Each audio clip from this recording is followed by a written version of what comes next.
അമേരിക്കയ്ക്കും ഇസ്രായേലിനും ഇറാന്റെ സൈനിക കരുത്തിനെക്കുറിച്ച് പൂർണ്ണമായ ധാരണയില്ലെന്നും ശത്രുക്കൾ യുദ്ധം അവസാനിപ്പിക്കുന്നതുവരെ പോരാട്ടം തുടരുമെന്നും ഇറാൻ സൈനിക കമാൻഡ് അറിയിച്ചു. ഇറാന്റെ സൈനിക ശക്തിയെയും ആയുധശേഖരത്തെയും കുറിച്ച് ശത്രുക്കൾക്ക് ഒന്നും അറിയില്ല. രാജ്യത്തിന്റെ തന്ത്രപ്രധാനമായ സൈനിക ശേഷികൾ ശത്രുക്കളുടെ അറിവിനും അപ്പുറമാണ്. ഇറാന്റെ മിസൈൽ ഉൽപാദന കേന്ദ്രങ്ങളോ ഡ്രോൺ നിർമ്മാണശാലകളോ തകർക്കാൻ സാധിക്കുമെന്ന് ആരും മോഹിക്കേണ്ട. ശത്രുക്കൾക്ക് ഒരിക്കലും എത്തിപ്പെടാൻ സാധിക്കാത്ത രഹസ്യ കേന്ദ്രങ്ങളിലാണ് തന്ത്രപ്രധാനമായ സൈനിക ഉൽപാദനം നടക്കുന്നത്. ഇതുവരെ ലക്ഷ്യം വയ്ക്കപ്പെട്ട കേന്ദ്രങ്ങൾ അത്ര പ്രാധാന്യമില്ലാത്തതാണ്. ദീർഘദൂര ആക്രമണ ഡ്രോണുകൾ, കൃത്യതയാർന്ന മിസൈലുകൾ, ആധുനിക വ്യോമ പ്രതിരോധ സംവിധാനങ്ങൾ, ഇലക്ട്രോണിക് യുദ്ധമുറകൾ എന്നിവയിൽ ഇറാൻ ബഹുദൂരം മുന്നിലാണ്. വരും ദിവസങ്ങളിൽ ശക്തമായ തിരിച്ചടികൾ ഉണ്ടാകും. അമേരിക്കൻ പ്രസിഡന്റ് ഡൊണാൾഡ് ട്രംപിന്റെ ഭീഷണികൾക്കും ഇസ്രായേൽ നടത്തുന്ന നീക്കങ്ങൾക്കും തിരിച്ചടി നൽകുമെന്ന ഉറച്ച നിലപാടിലാണ് ഇറാൻ സൈന്യം. യുദ്ധവിരാമം പ്രഖ്യാപിക്കാതെയായിരുന്നു ട്രംപിന്റെ വൈറ്റ് ഹൌസ് പ്രസംഗം. ഇറാന്റെ സൈനിക ശക്തി തകർത്തെന്നും അദ്ദേഹം അവകാശപ്പെട്ടിരുന്നു. ഇറാനെതിരായ സൈനിക നടപടി ആരംഭിച്ച് 4 ആഴ്ച പിന്നിടുമ്പോൾ തങ്ങളുടെ പ്രധാന യുദ്ധലക്ഷ്യങ്ങൾ കൈവരിക്കുന്നതിന്റെ വക്കിലാണെന്ന് അമേരിക്കൻ പ്രസിഡന്റ് ഡൊണാൾഡ് ട്രംപ് പറഞ്ഞിരുന്നു. വൈറ്റ് ഹൌസിൽ രാജ്യത്തെ അഭിസംബോധന ചെയ്ത് സംസാരിക്കവേ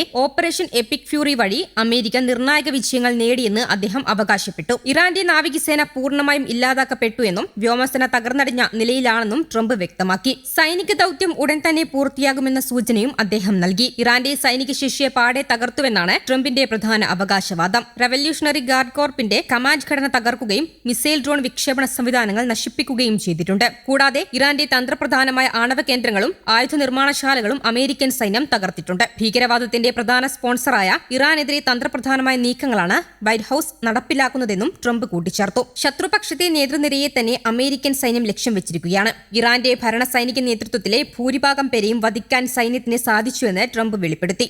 നിലവിൽ ഇറാൻ പ്രതിരോധിക്കാൻ കഴിയാത്ത വിധം ദുർബലപ്പെട്ടിരിക്കുകയാണ്. കൂടാതെ ശത്രുക്കൾ പരാജയത്തിന്റെ വക്കിലുമാണ്. അമേരിക്കൻ സൈന്യം കൂടുതൽ കരുത്തോടെ മുന്നേറുകയാണ്. ഈ ദൌത്യം വളരെ വേഗത്തിൽ തന്നെ പൂർണ്ണ വിജയത്തിലേക്കെത്തും. യുദ്ധം അവസാന ഘട്ടത്തിലാണെന്ന് സൂചിപ്പിക്കുമ്പോഴും വരും ആഴ്ചകളിൽ ആക്രമണം കൂടുതൽ ശക്തമാകുമെന്ന മുന്നറിയിപ്പും ട്രംപ് നൽകിയിട്ടുണ്ട്. അടുത്ത 2-3 ആഴ്ചയ്ക്കുള്ളിൽ ഇറാനെതിരെ അതിശക്തമായ പ്രഹരം ഏൽപ്പിക്കുകയും ചെയ്യും. യുദ്ധലക്ഷ്യങ്ങൾ പൂർത്തിയാക്കി അമേരിക്കൻ സൈന്യം ഉടൻ തന്നെ മടങ്ങിയെത്തുമെന്ന പ്രതീക്ഷയിലാണ് വൈറ്റ് ഹൌസ്. ട്രംപിന്റെ ഈ പ്രഖ്യാപനം പശ്ചിമേഷ്യൻ രാഷ്ട്രീയത്തിൽ വലിയ ചർച്ചകൾക്ക് വഴിവെച്ചിരിക്കുകയാണ്. അന്താരാഷ്ട്ര രാഷ്ട്രീയത്തെ പിടിച്ചുലയ്ക്കുന്ന പ്രഖ്യാപനങ്ങളുമായി അമേരിക്കൻ പ്രസിഡന്റ് ഡൊണാൾഡ് ട്രംപ് രംഗത്തെത്തിയിട്ടുണ്ട്. ഇറാൻ യുദ്ധത്തിൽ നിന്ന് അമേരിക്ക ഉടൻ പിൻവാങ്ങുകയും എന്നാൽ ആവശ്യമായ ഘട്ടങ്ങളിൽ അവർ തിരിച്ചുവരികയും ചെയ്യും. ഇതിനൊപ്പം തന്നെ നാറ്റോ സഖ്യത്തിൽ നിന്ന് അമേരിക്ക പുറത്തുപോകുമെന്ന നിർണായക തീരുമാനവും ട്രംപ് പങ്കുവച്ചു. ഇറാൻ വെടിനിർത്തൽ ആവശ്യപ്പെട്ടിട്ടുണ്ടെന്ന സുപ്രധാന വെളിപ്പെടുത്തലും കൂടി പുറത്തുവരുന്നുണ്ട്. നാറ്റോ വെറുമൊരു കടലാസ് പുലി മാത്രമാണെന്നാണ് ട്രംപിന്റെ രൂക്ഷമായ വിമർശനം. ഇറാനെതിരെയുള്ള സൈനിക നടപടികളിൽ സഖ്യകക്ഷികളിൽ നിന്ന് പ്രതീക്ഷിച്ച പിന്തുണ ലഭിക്കാത്തതാണ് ട്രംപിനെ ചൊടിപ്പിച്ചത്. ഹോർമൂസ് കടലിടുക്കിന്റെ നിയന്ത്രണം ഏറ്റെടുക്കുന്നതിനും ജലപാതയിലെ സുരക്ഷ ഉറപ്പാക്കുന്നതിനും സൈന്യത്തെ അയക്കണമെന്ന അമേരിക്കയുടെ ആവശ്യം നാറ്റോ നിരസിച്ചിരുന്നു. ഈ നിസ്സഹകരണമാണ് സഖ്യം വിടുക എന്ന കടുത്ത തീരുമാനത്തിലേക്ക് ട്രംപിനെ എത്തിച്ചത്. നാറ്റോയുടെ വിശ്വാസ്യതയെക്കുറിച്ച് തനിക്ക് പണ്ടേ സംശയമുണ്ടായിരുന്നുവെന്നും റഷ്യൻ പ്രസിഡന്റ് പുടിന് പോലും സഖ്യത്തിന്റെ നിസ്സഹായത അറിയാമെന്നും ട്രംപ് പരിഹസിച്ചു. നാറ്റോ സൈന്യത്തെ വിന്യസിക്കാത്തത് സഖ്യത്തിന്റെ ദൗർബല്യമാണെന്നും ട്രംപ് ചൂണ്ടിക്കാട്ടിയിരുന്നു. News desk Kerala Kaumudi.